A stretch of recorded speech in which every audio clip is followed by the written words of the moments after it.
America और चीन के बीच छिड़ी टैरिफ वॉर ने पूरी दुनिया को टेंशन में डाल दिया। अमेरिका में बढ़ती महंगाई को देखते हुए मंदी की आशंका जताई जाने लगी, लेकिन अब ये तूफान थम गया है। अमेरिका और चीन के बीच ट्रेड पर समझौता हो गया है।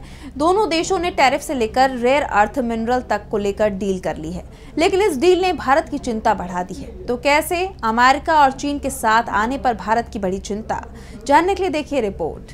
अमेरिका और चीन के बीच तनाव खत्म होता नजर आ रहा है, जो सबके लिए राहत की खबर मानी जा रही है, क्योंकि जिस तरह से दोनों देशों के बीच टैरिफ वॉर छिड़ी थी, उसे लेकर देश दुनिया में ट्रेड वॉर की आशंका जताई जा रही थी। निवेशकों में डर का माहौल था, लेकिन अब दोनों देशों में जब व्यापार समझौता हो गया है, तो भारत की टेंशन बढ़ गई है, क्योंकि इस समझौते के तहत चीन अब अमेरिकी कंपनियों को रेयर अर्थ एलिमेंट देगा।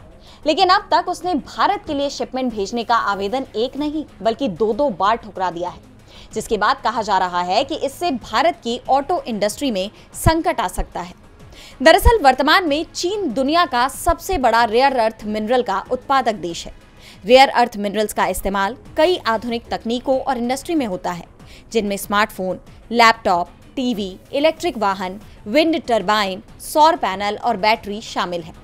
भारत की ऑटो इंडस्ट्री, खासकर ईवी सेक्टर्स, चीन से इस निर्यात पर निर्भर है, लेकिन अमेरिका के साथ तनाव के बीच चीन ने एक्सपोर्ट नियमों में बदलाव किया है, जिसके बाद से ही इसका शिपमेंट रुका हुआ है।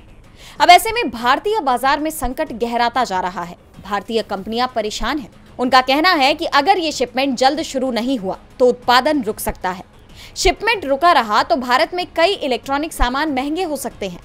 इस सिलसिले में भारत चीन से बात कर रहा है, लेकिन अब तक चीन ने कोई जवाब नहीं दिया है। ऐसे में अमेरिका और चीन के बीच इस डील के बाद भारत की चिंता और बढ़ गई है। डीबी लाइव की रिपोर्ट।